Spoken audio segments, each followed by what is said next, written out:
Ready? We ready? All right. Thank you. Thank you. You are good. Is this mic up?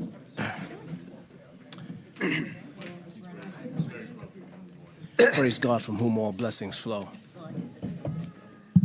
Good morning, everyone. Morning. Good morning. My name is Paul Vieira, and I'm the president. Can anyone hear me? Speak up, Paul. Okay. And I'm the president and CEO of IDL Communications and Electric. I started my company with a 6-foot ladder, a box of cable, and a family car, which was a 1996 Suburban back in 2003. Today, IDL is a union employer located in Staten Island that supports over 27 men and women throughout the city. I first became a city certified MBE in 2007 when I noticed the city needed the services my company provides. It was a little difficult, the application process was. But I did the work, and the program has worked and continued to work for me. Over the years, I've contracted with DDC and also the Department of Environmental Protection. I see Maggie Austin here, and I want to say thank you, Maggie, for your support. The scale of work I've been able to do with the city has helped my company grow tremendously. About a few months ago, I helped a friend apply for the city certification, and I can tell you things are getting better. The process is now direct and simple. The Department of Small Business is especially helpful as you get your back office in place. They can help you run your business. The extent of the programming and services is a treasure. And with that, I would like to say thank you, Mayor, and the SBS staff, such as I can't help but say thank you to Greg Bishop, who has worked tirelessly and continues to work tirelessly. Commissioner Bishop, and also Kim Hardy, who is a source of encouragement and information.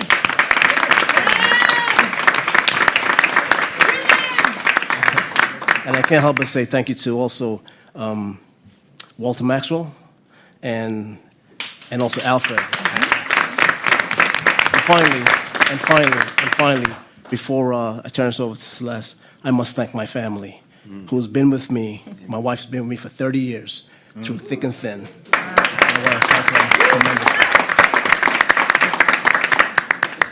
Yes.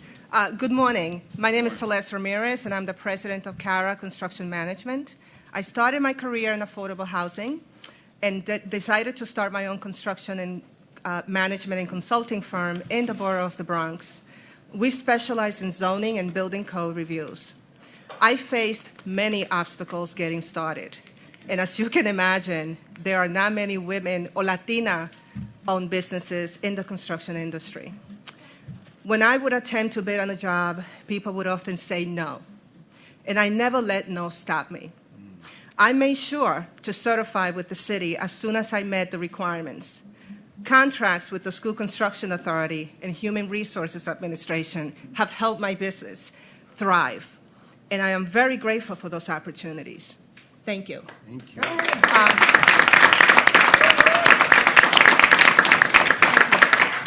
The contract, though, that I'm most proud of is with the School Construction Authority. And the reason for that is because it allows me to give the opportunity to give back to my fellow MWBEs. I teach a class called Advanced Mentor Training, where we cover topics such as public policy, financial management, organizational development, and leadership skills. And the reason why I'm so passionate about this work is because when I started out, I really didn't have a support system. I didn't have mentors. So I had to make an extraordinary effort to do my homework and do my work and do it well, because I knew my competitors were looking and wondering, why? Who does she think she is? She has the audacity to start her own business. That's right. And believe that she can thrive. So with that, I'm very honored to introduce the man who is taking the MWBE program to the next level, our Mayor, Bill de Blasio.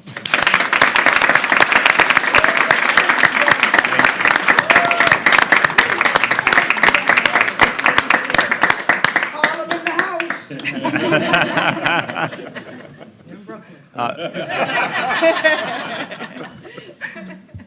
Celeste, I want to tell you, first of all, thank God you were audacious. Thank God you didn't let anyone tell you no and you kept fighting, because look at the amazing business you've built. We're very proud of you.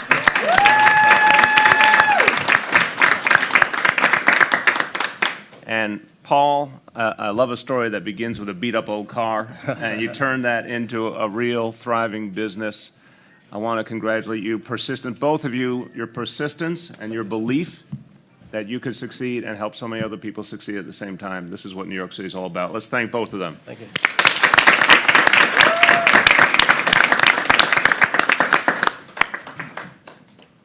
These are inspiring stories. They're a reminder of why we do this work, of why we change the rules of the game to create fairness, to create equity. Because the game hasn't been fair. Let's be real about this. It just hasn't been fair.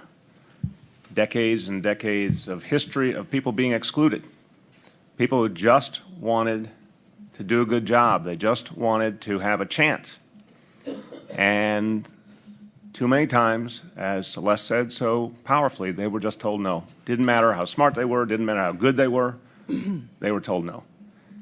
And that was tolerated for many, many years, and tolerated by the government, which is not acceptable, because government is supposed to be the place that rights the wrongs.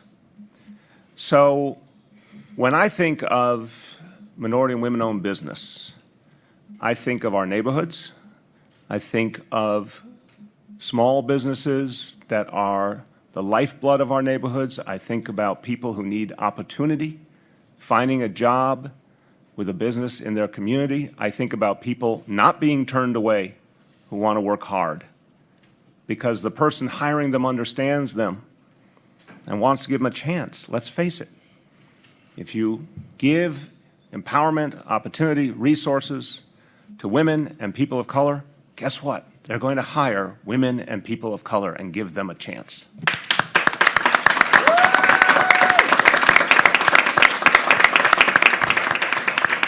And further, I like any time that our hard-earned taxpayer money can stay in New York City and recycle in our economy and stay in our neighborhoods. Look, we're going to work with every kind of company.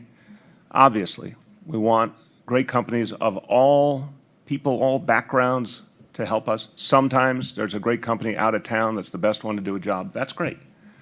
But whenever we can maximize the chance that we invest in New York City companies, that the same work can be done just as well by a company here in the 5 boroughs, we not only get the work done for the people, we get people hired in New York City. Those dollars stay in our neighborhoods.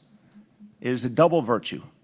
And that's why today we dedicate ourselves to taking the MWBE efforts much, much farther.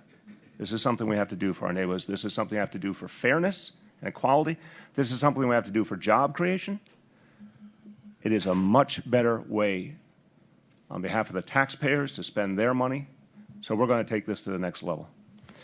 Now, I want to thank all of the folks who have joined us. I want to name, first of all, some of the members of the administration. They have done, you're going to hear from some, but some of the ones also here who have been key contributors to this effort. Greg Bishop was just called out a moment ago, normally the tallest man in the room, but not today. Thank you. But Greg, thank you for the extraordinary work you've done at Small Business Services, and how we're going to talk about how many more people, how many more firms have been certified by Greg and his team. Michael O., the Commissioner of Mox Mayor's Office of Contract Services, also a leader in this effort. Michael, thank you. And a new member of the team, really thrilled to have him on board, our Senior Advisor for MWB issues, Janelle Doris. Janelle Doris, thank you.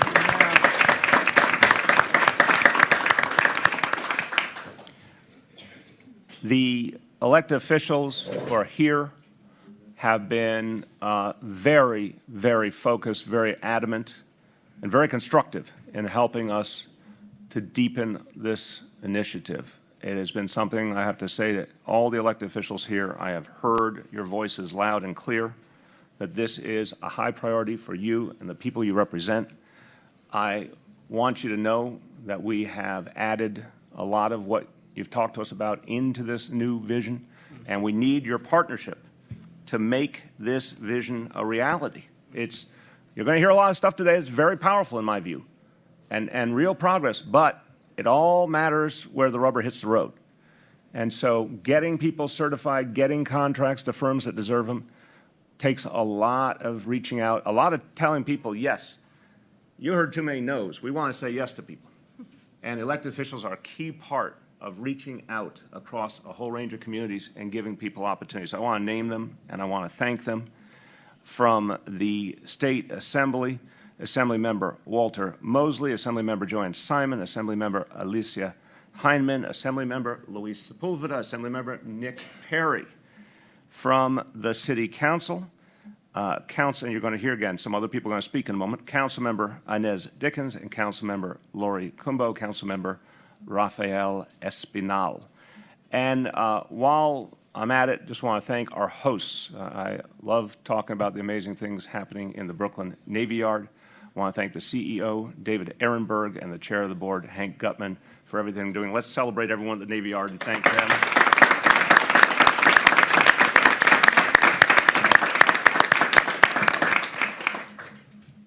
So this will make our city stronger. There's no question in my mind, because there are so many firms ready, willing, and able to do great work.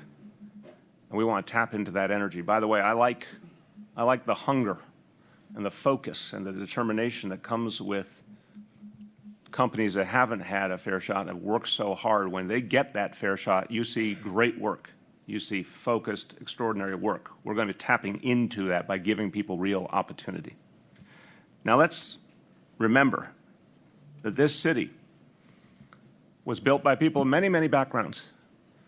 But so much of the city was literally built brick by people of color, by women, people whose names we'll never hear in the history books, untold stories, but people who were heroes because they made this city great. And they believed in the American dream and they lived it out. Maybe they didn't get celebrated for it, but they lived it out. They made it real in their lives. But when you think about the actual work that needs to happen every single day, the actual building that we need to do in this city going forward, well, if history was any indication, so many people that were ready, willing, and able would just continue to be left out. That is the situation we found ourselves in. People really for most of 20 years before this administration began did not get the opportunity they deserved. Government was simply not doing enough. It's just that plain. We're going to correct that. We have a simple vision to distribute opportunity fair and wide, to open the door wide for everyone who's ready to do this important work, to break down the barriers, to create fairness. Now, here are the facts. We have already awarded more MWBE contracts than ever in the history of New York City government. Fiscal year 15, MWBEs were awarded 8% of all contract dollars. Fiscal year 16, that doubled, almost doubled, to a record 14%. Today, we are dedicated to going much farther, and that's what we're here to announce. We have only just begun. Today, we will set an ambitious goal for the city of New York, a goal of 30%. 30%.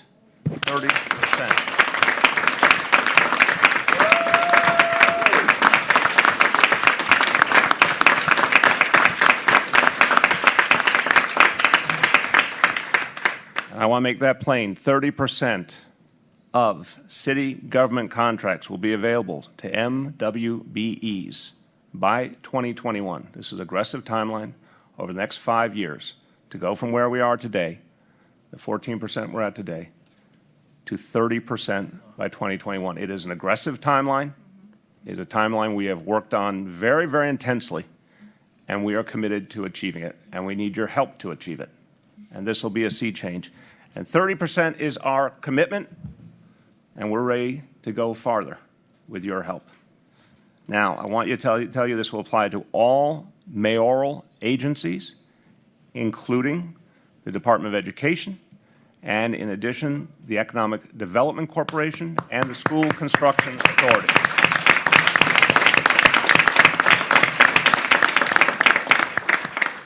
And I think you all have heard the famous phrase, if you want to get something done, ask a busy person. So there's a busy person in my administration. I asked him to move mountains and achieve our pre-K vision in a timeline that many experts thought impossible. I bragged about the fact that he got us to 68,500 kids last year. He has, as of this morning, got us to over 71,000 kids in pre-K in New York City. Congratulations.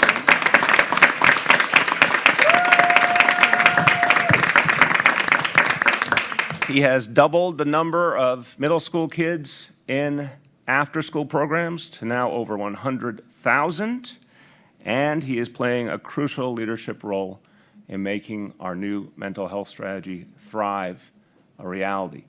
And so I'm pleased to announce that the leadership of our MWBE efforts will now be in the hands of Deputy Mayor Richard Bury.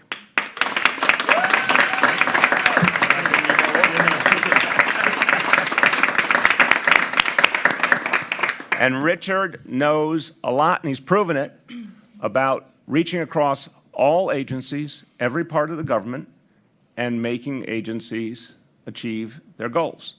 And this is, I like to pass the ball to someone who's proven they can score. And I like to see someone who knows how to cut through the red tape and get everyone on the same page. Richard has proven that time and time again.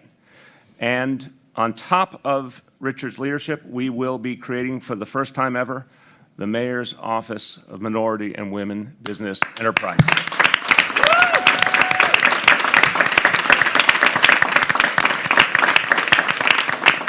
And that office will be led by a man who's already achieved a lot. I mentioned him before. He had done great work with the state of New York, proven that he could get things done in terms of moving the ball on MWB issues. He brings a wealth of experience. He may look a little young, but he's very wise. Our new director of the Mayor's Office of Minority Women Business Enterprises will be Janelle Doris.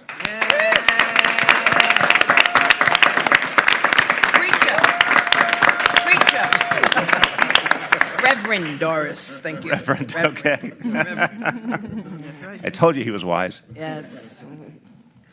I said the 30% goal is ambitious, but we believe in it. We will hold ourselves accountable to it. We're making this a very public pledge with a clear timeline because we think it's the right thing to do, and we think by holding ourselves accountable to a public pledge, it's the best way to get things done.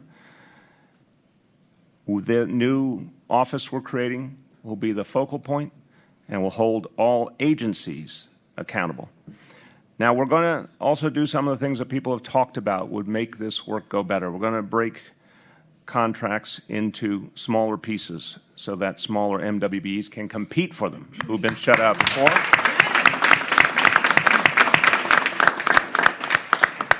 On certification, which is the gateway to all opportunity. If you're not certified, you can't participate in the program. Well, we already set an ambitious path, and we now have about 4,500 certified MWBs in New York City. That's a 25% increase since I came into office, but this new team working with Greg Bishop wanted to go a lot farther. So we are going to double that number to 9,000 certified firms by 2019.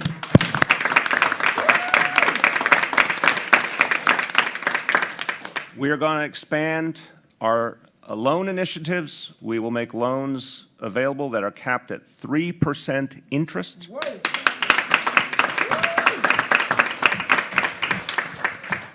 And we want to do a lot more to achieve our overall goal. But here's where we need help. And I want to ask everyone in this room to be a part of this effort. I believe that the folks gathered here today want to see these changes. But now I need you to join us in action in Albany. A lot of our colleagues sitting here at the table and behind me, have been working very, very hard for changes in state law that would actually allow us to do the things we need to do to give bigger contracts and reach more firms. Right now, state law actually stands in the way of us reaching the kind of goals we need to. That has to change.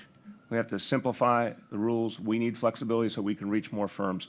I think the power of everyone in this room, including the great members of the Assembly who are present, is what will get us over the finish line in the next legislative session.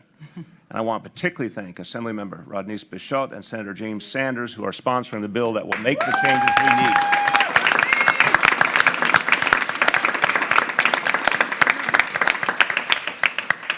Further, City Council has stepped up, and I want to thank all the members of the City Council. We will be signing legislation later today, new MWBE legislation that will help us go farther, will bring more transparency and accountability to contracting. And that is another step forward. The Council have been true allies. Let's give a round of applause to all the Council members.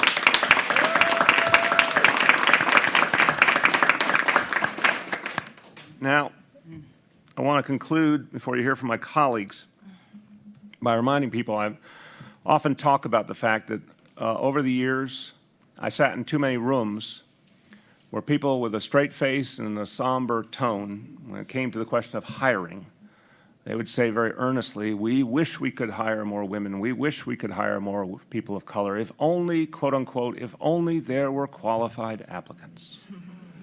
This is what's called the big lie. There's always been qualified applicants down through history. There's never been a lack of talent among women and people of color, ever. And I'm proud of the fact when it comes to the leadership of our administration, we've been able to show that over and over and over again. And I want to say a particular tip of the cap to the women in the room that I am proud to be part of administration. I think now the senior leadership roles of our administration are 57% women, if I'm correct, and it seems to be working just fine.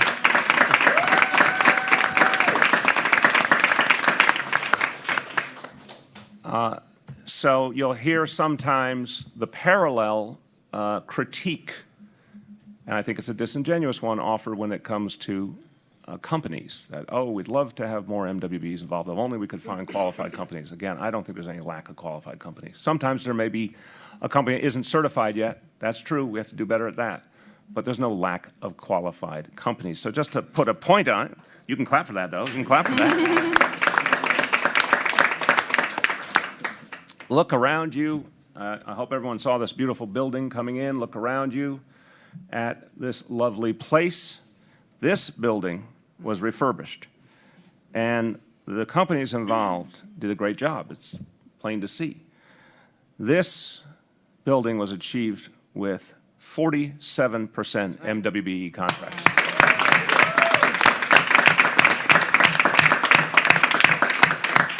So we wanted you to be someplace where you could see the future and you could see how bright it is, and that's why we chose this place. We believe in fairness and opportunity for all. That's what this administration is dedicated to, and that's why we are making these changes. A few words in Spanish.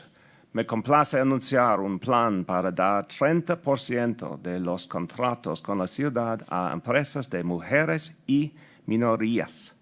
Hemos contratado a más de estas empresas que nunca antes en la historia.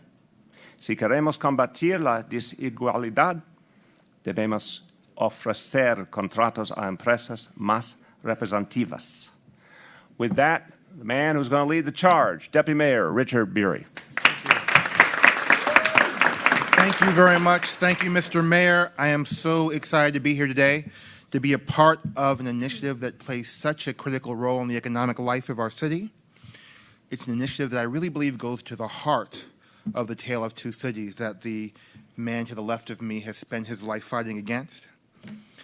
And as my job in leading our efforts in MWBE, my top priority is to build off of the incredible successes that the mayor has just described, including the record number of dollars that have gone to MWBEs in city contracting this year. As the mayor said, minority and women-owned businesses have always been essential to the life of the city. Our city is always strongest when we lead with our diversity. But city leadership has not always done as much as it could to acknowledge those contributions or indeed to bolster them. The result is that the city has not had the full benefit of the talent, the creativity, the ingenuity, the expertise that our minority and women-owned businesses have to offer. So today's renewed commitment to minority and women business owners is about much more than helping them get a foot in the door. It's about disrupting a cycle of inequity in city procurements. And today we're pleased to reach out our hands and to say we're happy to do business with you. The mayor said our 30% goal is an ambitious one. But the thing I love about Mayor de Blasio is that when it comes to building a more equitable city, he does not believe in half measures. I've seen what's possible when you take a bold vision, you pair it with a concrete action plan, and you convene partners across city government to make it happen. When we set out to establish free, high-quality, full-day pre-K for all 4-year-olds in the city, we were met with tremendous skepticism. But under Mayor de Blasio's leadership, and with unprecedented coordination across city agencies, you see that we've gone from the idea of universal pre-K to the reality of universal pre-K. And we are committed to doing the exact same thing for minority and women-owned business enterprises. You heard about the new office of MWBE. It'll be a one-stop shop for MWBEs to connect with contracting opportunities at various city agencies, increasing accessibility for businesses who want to do work with the city. We're going to work closely with the Mayor's Office of Contract Services and under the inspired leadership of my friend Michael O, to hold city agencies and contractors accountable for achieving these goals. As the mayor said, we'll be increasing access to capital with our new loan fund capped at 3%. We're going to support Commissioner Bishop and the efforts of SBS to double the number of certified contractors. We're going to do that by streamlining the process, by implementing strategic marketing and targeted outreach in underrepresented industries and sectors, and by improving our process to make it easier and accurate while ensuring that we are certifying the businesses that deserve to be certified. And again, I have to say, I'm so lucky to be able to work with a leader as experienced as John L. Davis in this role, leading the day-to-day work of the office and advising us on best practices. This is a man who's done it before. He knows what he's talking about it. He knows how to get the job done. And I'm so honored and excited to be working with him to achieve these results. Over the past 2 years, I've learned that we are most successful when we bring government to the people. We are committed to doing that the same thing today by working with businesses, with advocates, with leaders, the men and women on our advisory council to make sure that we achieve this audacious goal. Looking forward to working with you and everyone in this room to achieving a new era and equal opportunity in business for New York City's minority and women-owned businesses. Thank you very much. Thank you.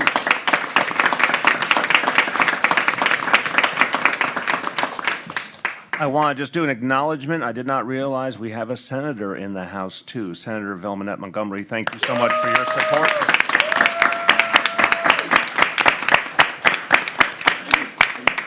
And we will need your help getting this important legislation through the state Senate. We thank you.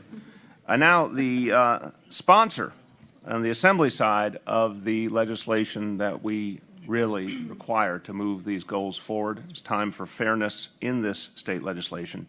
The chair of the Oversight of MWBE Subcommittee of the New York State Assembly Member Rodney's Bichot.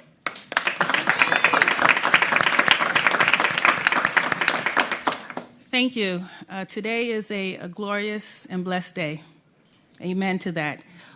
We are really excited about this great new effort and this continuous effort in addressing the socio and economic injustices. I applaud Mayor de Blasio because he has been delivering on his promises, looking at the low-income neighborhoods, looking at the working families, creating opportunities across the board, whether it's education, affordable housing, or economic development.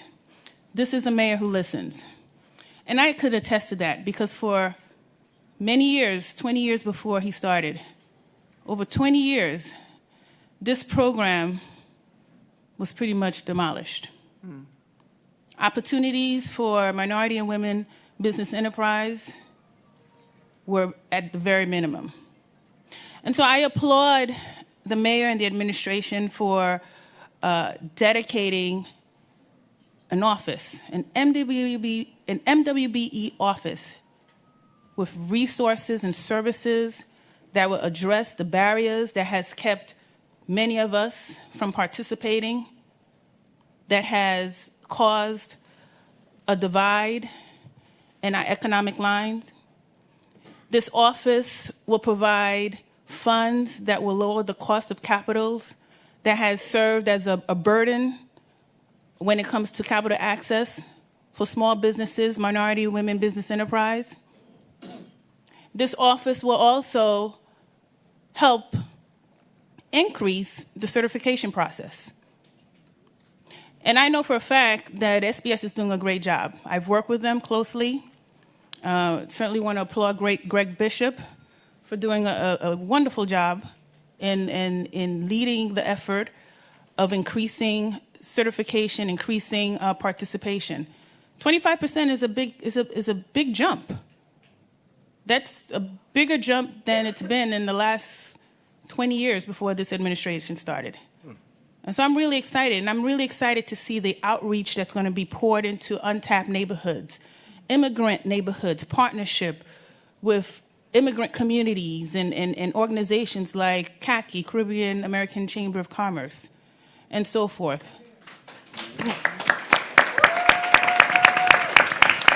I'm excited for that. See, Dr. Roy Hastic is in the house. I'm excited about the capacity programs that are going to be laid out and mimic other great programs like the SCA. SCA is doing a phenomenal job, SCA and MTA, where they have a program helping MWBEs build capacity so that they can do business with the city. This is really exciting. I know SCA, MTA is here, and I want to give them a round of applause.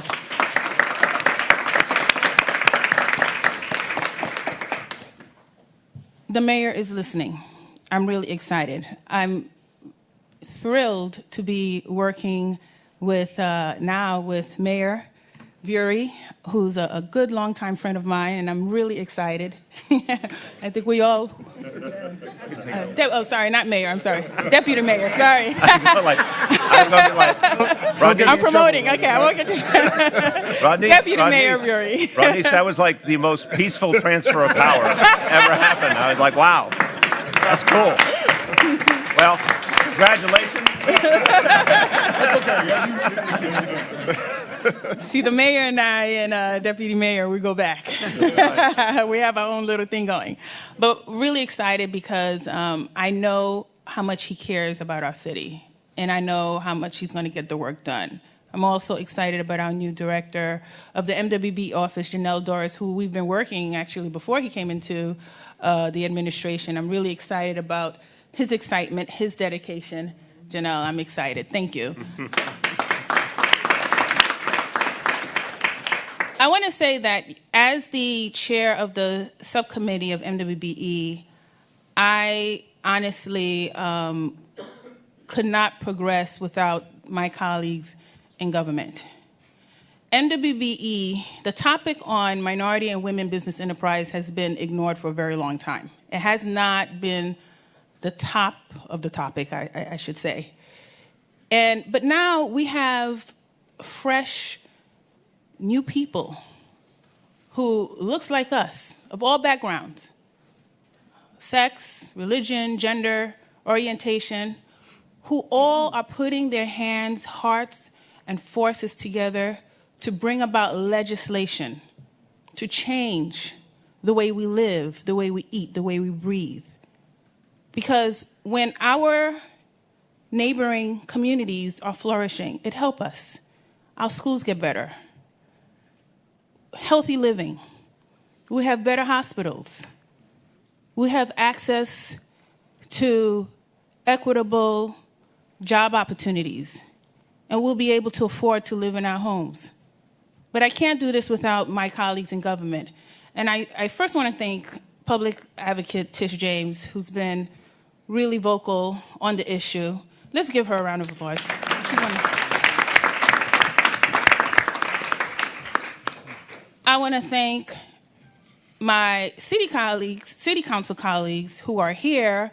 I know I've been working closely with Robert Cornegie, who's the chair of the Small Business Services, Lori Cumbo, who's the chair of Women Issues, Councilwoman Rosenthal, I don't know if she's here, but all the other council members who I have not named who are here with us, I want to thank them so much. I know there was a recent legislation that was put forth, and again, I just want to thank them for addressing the issues around socio and economic injustice and MWBEs. Thank you.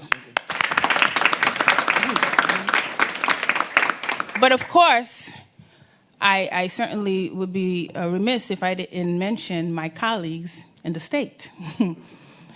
That's where everything starts in terms of legislation. We have a legislation put forth that the City of New York, the mayor and the administration, and all of us had put forth about a year and a half ago on increasing our discretionary opportunity to 200,000, building capacity, making MWBEs best values, increasing our pre-qualified lists to other types of services. We need it passed. My colleague in the Senate, Senator Sanders, he's a co-sponsor of 8044, but I could not, again, pass this bill on the Assembly without the help of my colleagues in the Assembly, and so I just want to give them a round of applause. We have the chair of the caucus, Nick Perry.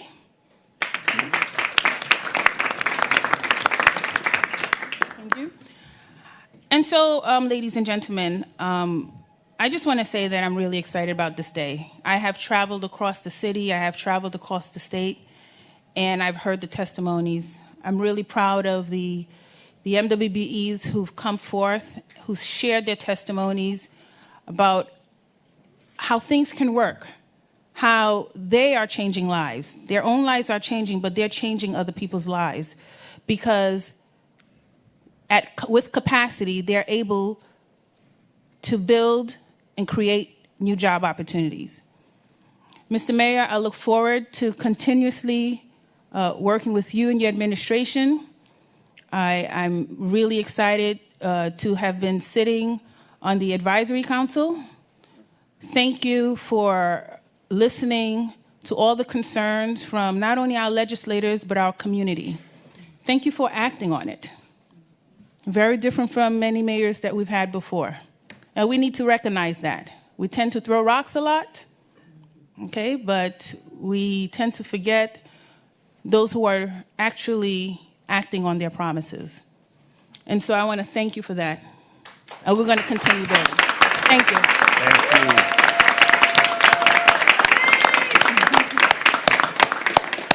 Thank you so much, Rodneyce. I appreciate that very much.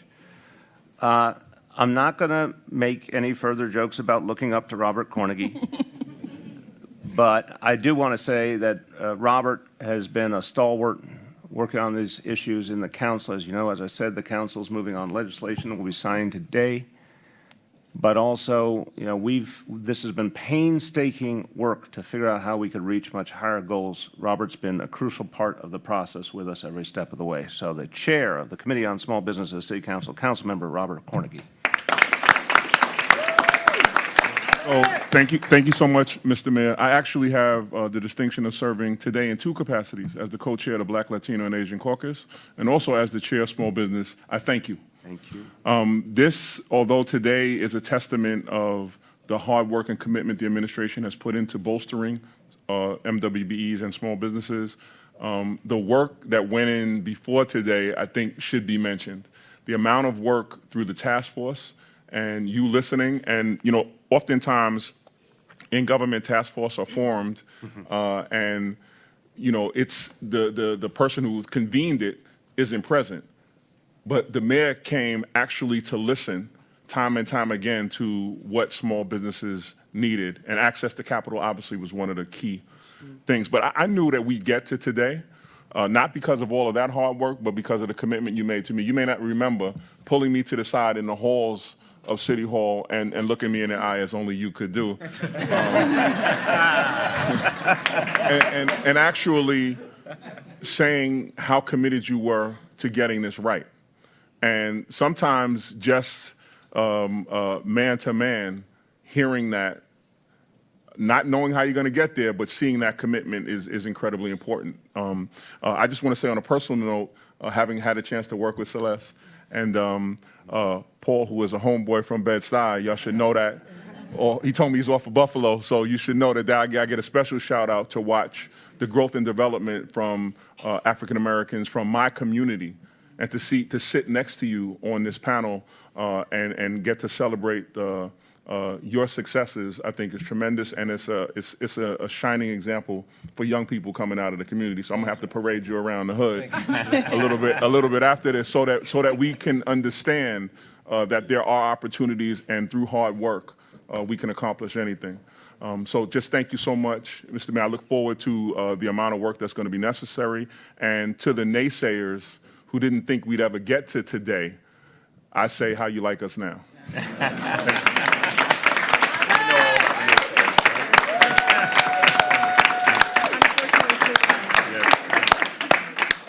Finally, I want you to hear from our public advocate. She has focused on the issues of empowerment of MWBs for many years and has pushed us, as a public advocate should, and as she does with such energy, and that has helped us to get to a better place. Public Advocate Tish James. Thank you. So, Mr. Mayor, before I get to my comments for the media who's been asking questions and like what law is he talking about? It's Article 15A of the state executive law and the state finance law as it relates to lowest responsible bidder. Those are the two laws all of you should review, okay? Is everyone making notes? Okay, good. I also want to give, want to recognize some council members who are not here, former council members, and some who are here who have worked for a very, very long time on this issue. Of course, Councilmember Inez Dickens has been in the forefront of this issue.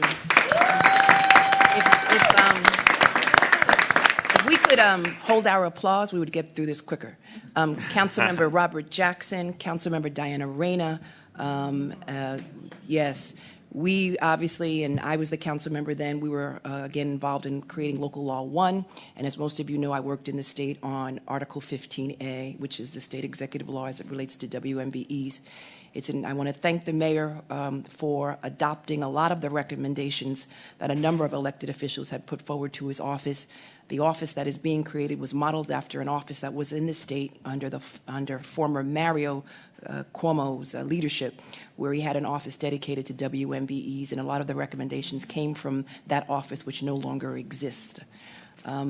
I know that in 2015, only 5% of the city's procurement budget was spent on WMBEs, and that bleak number actually represents an improvement over the past several years.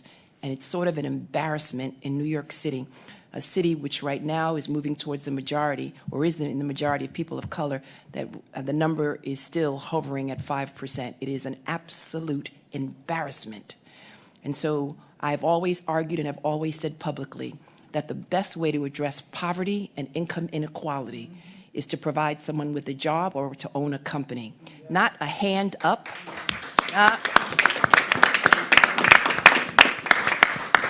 And for all the individuals who believe that people of color only want a hand out, it is all about a hand up. And we have consistently asked for a fair share and to address the issue of income inequality and poverty in our city, and this is a huge step in that direction. Establishing a citywide commitment to 30% is a major step to ensuring that the businesses our government contracts with adequately reflect the composition of our city. And creating an office dedicated to MWBEs is a promise that we will work together to make this a reality, because I have been at a number of announcements on MWBEs in my career, and it's really all about ensuring the success of these businesses and ensuring that they get the contracts. And so creating an office which is dedicated to access to capital, to creating smaller loans, to building capacity, and most importantly, to bringing in Department of Education and the Department of Economic Development is huge, because these developments, these authorities, these quasi-government entities for far too long have not been subject to the law. It's important that we expand education and awareness of the certification process, because we must be a government that is committed to supporting our business and, most importantly, strengthening and expanding our middle class through job creation and small business ownership. But most of the problem lies in the fact that too many of the people making the contracting decisions, and I have met with them, they are called ACO officers or procurement officers, aren't aware of the laws.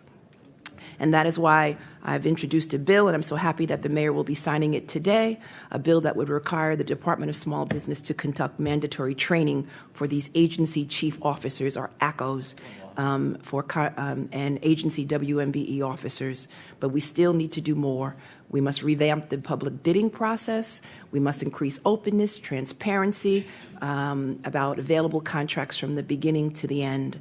All New Yorkers have the right to know where their tax dollars are going, and government has a responsibility to ensure that their money is spent transparently and effectively and fairly and equitably, because we all know that when we lift up women, when we lift up immigrants, when we lift up working families, when we lift up low-income communities, when we lift up people of color, we lift up the entire community and the entire city.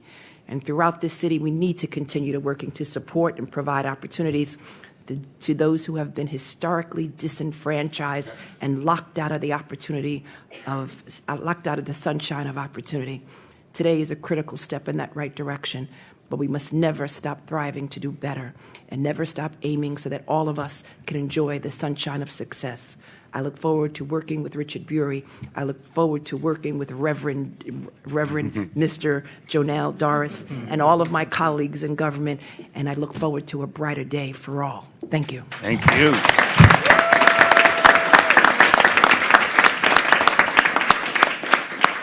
I want to note for the record that Tish James says the word huge the same as her fellow Brooklynite Bernie Sanders, for the record. I'm a Brooklynite. Yes, it's a point of pride. Yes. It's a point of pride. Huge. The changes will be huge.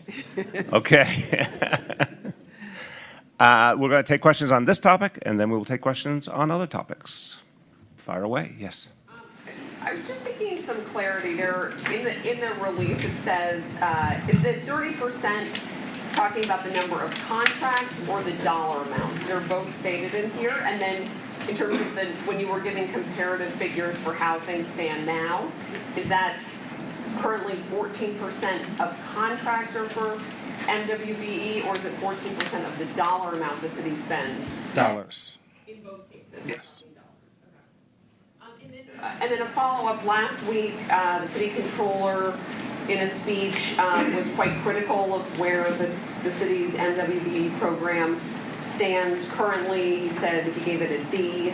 And I'm wondering if this rollout today has anything to do with pressure that he's been putting. We've been working on this for a long, long time. And the changes that we made in the certification process that you heard yielded very powerful results. And the higher levels of contracting than any time in the history of New York City, those predate anybody's press conference or report. Those statements he made were misleading, not looking at the totality of what we're doing. And, oversight's great, but people should be careful not to just want to criticize or find numbers that support a critique if they're honestly trying to figure out what's working and not working. So we clearly believe we've made progress. We clearly believe there's a lot more to do. That's why we've set a very high goal. Like a lot of other things we've done, we made sure that when we were ready to come out with a goal that we really believed we could live with it and achieve it. And it wasn't just talk. So that's how we've done it this way. In the back? Is this new vision influenced by the fact that the governor has already set this 30% goal, a goal he set back in 2014, and also the fact that they have Alfonso David overseeing their MWBE program? We have always appreciated the fact that the state of New York had high goals and had the tools to achieve them. So if there is something that connects us to the state is that we'd like to have the same tools they have. We're thrilled that they have a high goal. We think I certainly think that's great for the city of New York and the state of New York. But we want the tools to do that too. And so it only stands to reason that the state should join us in allowing us to go farther. And we're talking about a lot of what we do here. You know, you're talking about the Department of Education, our single biggest agency, SCA, EDC, and all the other mayoral agencies, which combine to do a huge amount of contracting. The state does a lot of important things for sure, but the city has a vast contracting ability that needs to be in this game and needs to have the tools to reach a lot farther. So we'll certainly look at that state goal with admiration. We just want our chance to do it too. A follow-up question. Sure. So one concern that advocates like Bertha Lewis of the Black Institute have had is that, you know, with Maya Wiley, that she was wearing too many hats, she had a lot of different tasks on her plate, so she really couldn't focus on the NWB issue exclusively. Will Deputy Mayor Wary be dealing exclusively with NWB? Now, look, obviously, Richard Beery has a lot of things he has to do too, but again, I'm very comfortable with this construct. We're going to have a new office that we did not have before, which is actually something that Maya came to feel was necessary, and Richard certainly agreed. We need that focused energy. We need a director specifically for that. Janelle brings a wealth of experience. So that's something where, you know, I think a lot of the concerns were fair. We needed to build up that capacity. But I also have said, going way back, years and years, I've said the same thing, and I believe it. We need a leader in the administration who has the reach across the administration and has the constant connection to me so that we can order what we need to order, and it's something we're talking about on a constant basis. And we did that when Maya was my counsel. We're going to do that, obviously, with Richard as one of our 4 deputy mayors. I think that's the only way to actually get things done in this world. I've been in government a long time. If you have someone in the center of the operation, that is the best way to get things done. Richard's proven his ability to get things done. And the previous effort also proved that it could move the needle substantially because the number of certifications went up higher than ever before, and the number of contracts went up higher than ever before. So I think the previous model got us going in a good direction. This one will take us a lot farther. Yeah. What's involved with the creation of a new office specifically for this? Do you have a new staff goals? What would it cost if there's any cost associated with it? We're obviously just starting now, and we have a director in Janelle, but you can speak to the other issues. Yeah, briefly. So Janelle will be hiring a team. So we'll have an office in City Hall. Again, the office of MWBEs will be bringing on staff to lead this work. And we're also building capacity in the key agencies that lead the program, most specifically MOX and SBS, because those agencies also will need additional capacity to drive the increased certifications, to provide additional training, to hold agencies accountable, to make sure that we have contracting processes that allow us to reach our goal. So we're making a variety of investments in city's capacity to lead this work, including the creation of a new office, and we're beginning to hire staff soon.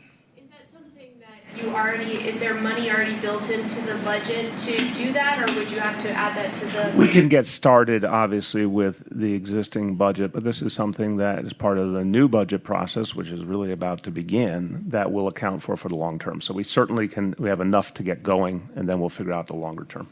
Can I just ask, I mean, what is your strategy to reach this goal of 30%? I mean, isn't it that there's procurement rules, you have to go to the lowest bidder, so are you just trying to make sure that people are aware these contracts are here and get certified? Like, how do you think you're going to be able to do that? Well, let me start with sort of some broad concepts, and then Richard can add to it, or Janelle can add to it. The first, to reach this goal, I want to be very, very plain. To reach this goal, we need a state law change. Okay?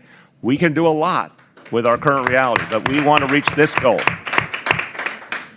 And it makes no sense to hold us back from being able to reach as many companies as are ready to do the work, right? We've got lots of companies, great companies ready. We are artificially held back, so we got to change that. We also believe that a lot of what you've heard today, these were policy changes that were needed. It's quite clear for 20 years there was not substantial progress. we've had to, in effect, deprogram that, figure out each and every pressure point and change that had to be made. So, you know, the loan program, for example, the higher level of certifications, I mean, piece by piece by piece. So there's a lot we can do with our own tools. But to get to the number we should get to, which is 30%, we need the state law change you can speak to. Yeah, let me try to answer the question also, and then any of my colleagues can join in if I'm missing important parts. I look at it as there's a supply side of the equation and a demand side of the equation, right? So the supply side of the equation is making sure that MWBEs are in a position to bid effectively on contracts. So that's about providing technical assistance, training, making sure that they're certified, making sure they have access to capital, making sure they have information. So we're going to be working very, very hard to unleash the power. I mean, look around this room. Unleash the power of the businesses in this room and the businesses outside of the room so that they are able to compete. But we also have to affect the demand side of the equation. That means working with all of our agencies to make sure that their contracting processes are changing, the procurement processes change, right? That goes to part of what the public advocate was speaking about. And so part of what we're doing is we're building our capacity to work with city agencies to change, and we can go into more detail down the road as we develop them, but changing the way that our city agencies move forward. And then, like the mayor said, we need additional tools, because part of what inhibits us from doing that work are rules that make it hard for us to have the kind of flexibility we need. So just for example, I think Assemblywoman Bishop just mentioned this earlier, increasing the limit to $200,000 for contracts where the city has greater discretion to provide contracting opportunities without going through the full bidding process. The rule that the flexibility the state has that the city does not have. Increasing our ability to utilize best value contracts where we can look at issues in addition to the lowest price point. Look at the capacity of a contractor, look at MWB certification, look at other practices. So there are things that we do to increase our ability to drive more contracts, and there are things we can do to make sure that the amazing minority and women-owned businesses in our city have the ability to compete for those contracts. Yeah. Am I understanding right? It sounds like you guys want to relax a requirement to take the lowest responsible bidder. Is that correct? I want to be careful about that concept. This is because I think sometimes, not saying this about you personally, I'm saying I think sometimes the notion of the different goals we have in government gets described the wrong way. We need to do the best we can in terms of the effective bidder. The bidder is going to do the great job for us, keeping costs down and also achieving other goals simultaneously. As I said, when you hire MWBEs, you frequently get that money into our communities in this city, not elsewhere. So that has a very positive impact. You obviously address one of the most central issues of our society, which is unfairness, lack of equality. So I'm a believer that you have to balance all the factors in the equation. The state of New York gives itself the flexibility to strike that balance. We just want the same thing the state of New York gives itself. What's good for the goose is good for the gander. We want the same flexibility to achieve multiple goals simultaneously. Yeah, I want to add one thing. I think the phrase best value is important. The goal is to get the contract that offer the city the best value. Clearly, the lowest price point is a critical component of the best value, but it is not the only component of the best value. Having businesses that employ local New Yorkers, having businesses that have fair labor practices, having businesses that reflect the diversity and talent of the city and that overcome the real serious institutional racism barrier that can stand in the way of participation. These also add to the best value of our contracting. And so we want a contracting process that really offers the city the best result. And is not so narrow as looking at only one price point. That's right. Well said. Jillian. Mayor, you're talking about this change in state law to allow you to do something that the state already does. So, but you seem to be anticipating some level of difficulty with this in Albany. What would the opposition continue? Without acting like an expert on this debate, there are others here who know more about the back and forth in Albany, obviously. I think it's safe to say that the Republican State Senate has not been overly friendly to empowerment efforts and efforts to address greater equality for minority and women-owned businesses. But, you know, hope springs eternal. And I think the growing debate in this country and this city about fairness will inform this discussion. They haven't been overly friendly What? Jillian, this is the first I'm hearing of this. Do you think that fits back there into the difficulty? No, I don't think it has anything to do. I literally don't. That's a whole different discussion. I literally don't think it does. I think it is an ideological matter. And again, Rod Neese and others can speak more eloquently than me because they're in the middle of it. I think there's been a resistance on the part of the Republican State Senate to providing the tools that will allow us to create greater equality. Rod Neese, do you want to? Yeah, I agree. It's definitely. I agree. It definitely predates Mayor de Blasio. I mean, it's just simple. I mean, there's still a level of racism and injustices, and just a view of helping minority and women business-owned enterprise to some is like a handout. So it's a continuous battle. We have, I think our class had introduced over 50 bills on MWBEs, and maybe one or two were even allowed to be introduced to the floor of the Senate. So it's just a battle, and it's just the racial injustices that's continuous in our state legislation, unfortunately. The gender inequality, and all those other issues that goes along with providing equitable social justice. Okay, who else? Yes.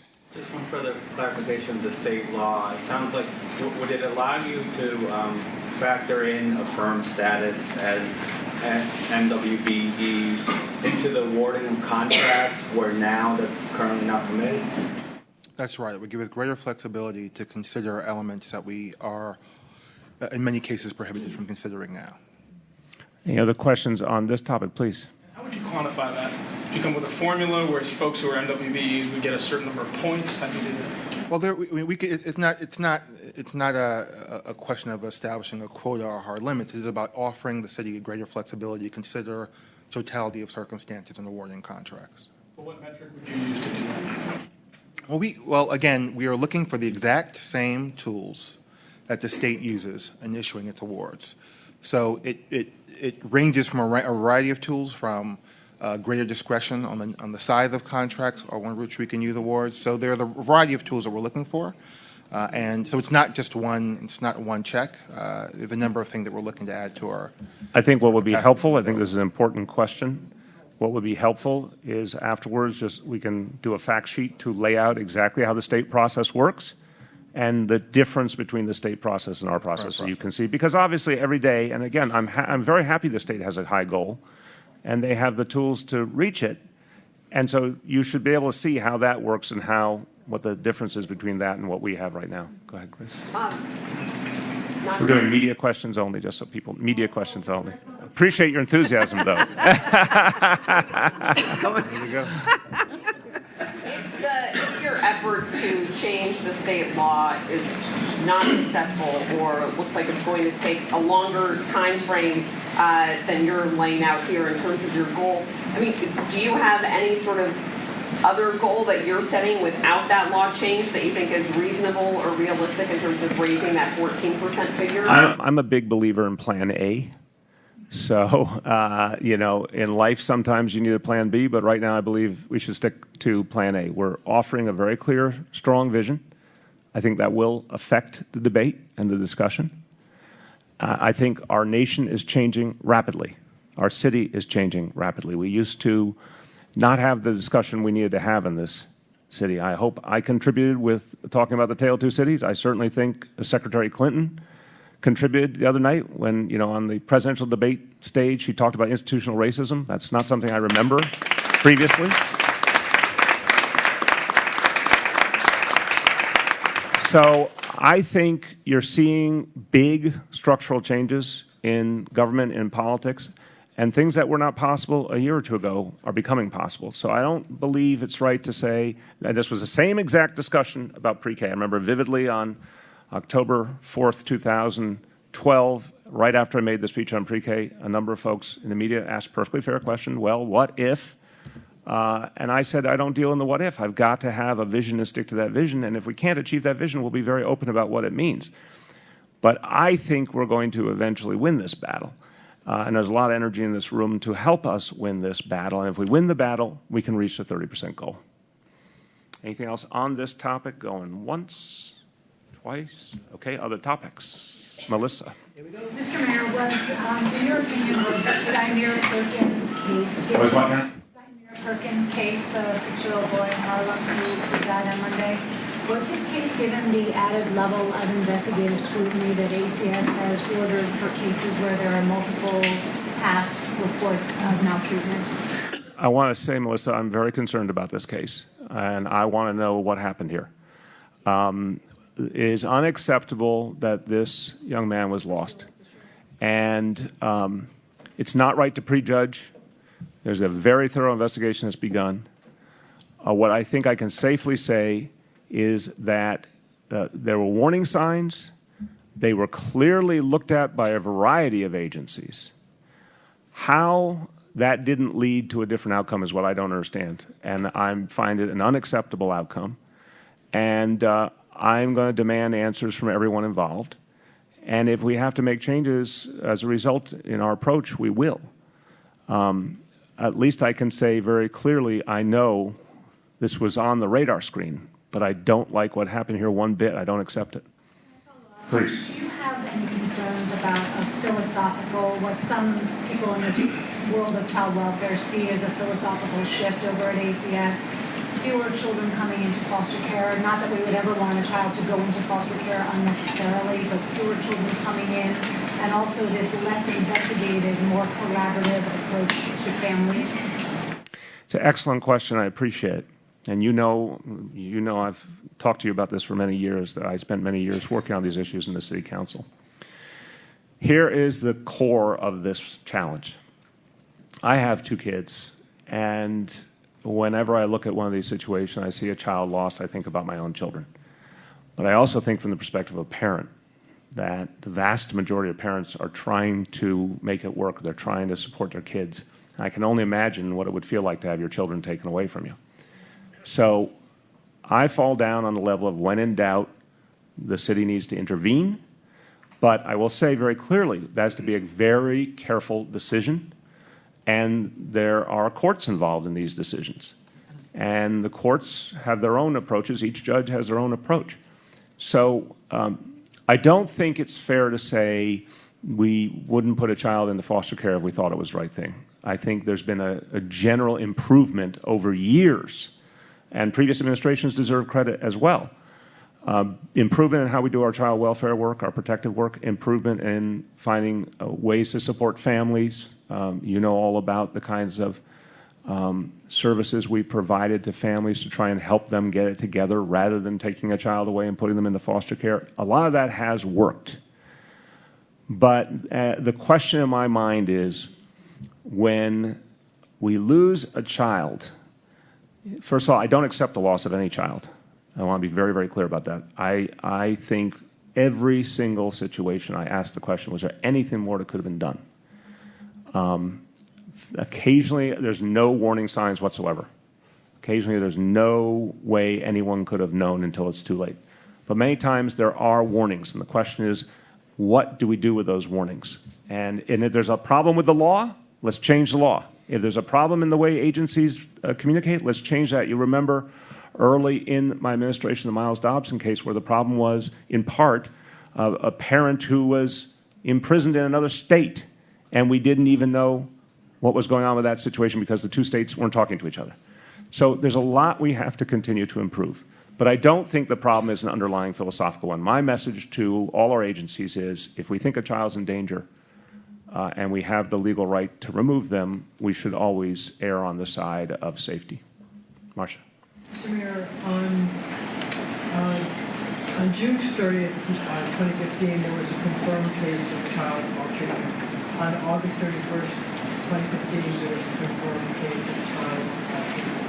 On February 2nd, 2016, another confirmed case of child maltreatment, another investigation on April 18th. I guess the question many are asking is, how many investigations, how many charges have to be made before the city will take action? Marcia, we need a full investigation to answer what happened here. I'm not going to speculate. It's not fair to the family, the child, or the public to speculate. What we need to do is get all the facts and put them out publicly. What I want to know is if agencies were involved with this child, whether it's NYPD, Department of Education, ACS, I want to know what happened and why. There are sometimes investigations that are done that prove there's nothing there. There are other times when we do an investigation and there's a very clear action. I want to know what happened here. And if we need to make any changes, I will very aggressively make those changes. I find it incredibly troubling, and I find it unacceptable that this child was lost, period. I'm not going to judge or comment the specific facts until there's a full investigation. But I'll say if we find anything that was done wrong, we're going to fix it immediately because this is unacceptable. Follow up on that. You said it was on the radar. Was it on the radar of ACS? And how much have you been briefed on this? It seems like it would be very quick this morning to, this all came to light earlier, to find out, which agencies were involved. You said earlier in the day that multiple government agencies were involved in this. I assume that's ACS, obviously it's NYPD in this case. Can you just elaborate a little bit more on what... Again, I am briefed initially. We're putting together the entire picture, which is what an investigation does. And we've said this many times, when it comes to any matter of child welfare, we are very, very careful about confidentiality issues. So there's a full investigation going on. That happened after the Miles Dobson case. We came out with a full report on what happened and what changes we were making. I'm not going to prejudge. I'm going to tell you that I'm going to be very personally involved in addressing what happened here. Yeah. Does this remind you of the Nixon Mary Brown case in Miles Dobson? It reminds me of Nixon Mary Brown for sure. And that's what's troubling to me. I was very actively involved after the Nixon Mary Brown case because in that instance, I remember all these cases well and what we learned from each one. In that case, different agencies had an opportunity to do something, and that included NYPD, DOE, and ACS in the case of Nixon Mary Brown. And I want to know what happened here. I do believe there's been some very big changes in the relationship between the NYPD and ACS, for example, which used to be a very contentious relationship before Nixon Mary Brown. I think that's a very different and better relationship. But I still need to understand how on earth this could have happened. I don't understand how it could have. I do want to emphasize, remember the other lesson we learned from Nixon Mary Brown, and it's one of the most eternal lessons.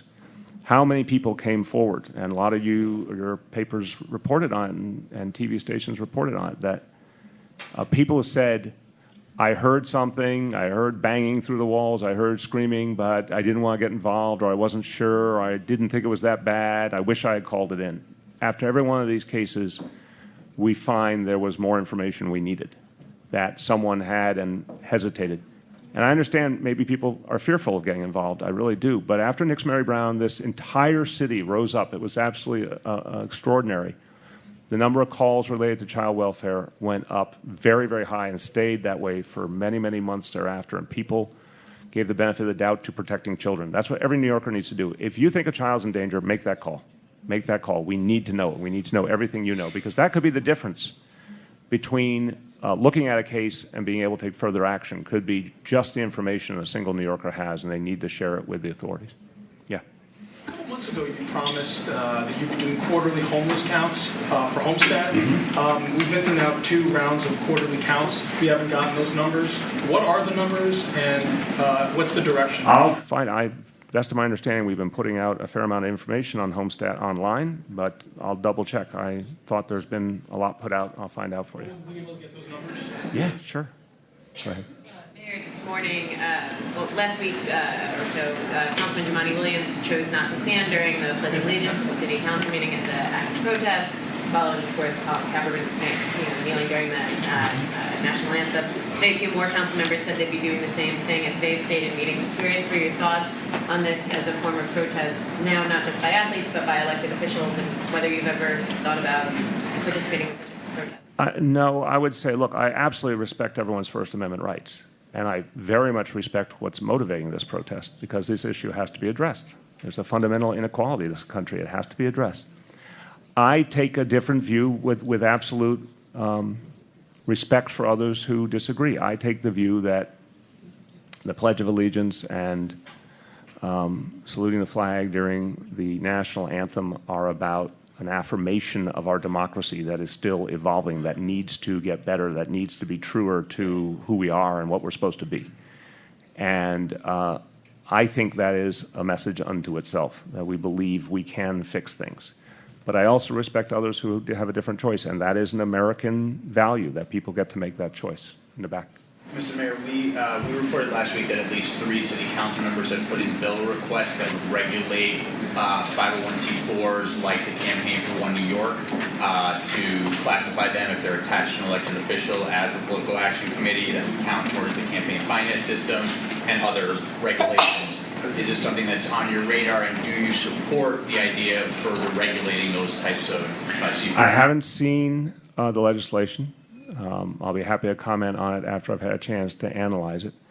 I think we need clarification, obviously, but I haven't seen the legislation. Would you support the idea, for example, one of the bills, it's not drafted yet, but the request is in that the bill would limit the donations to such organizations if people have business with the city the same way the campaign finance board system does? Again, I have to see the specific proposals and think about them. I am a believer in, as you know, disclosure.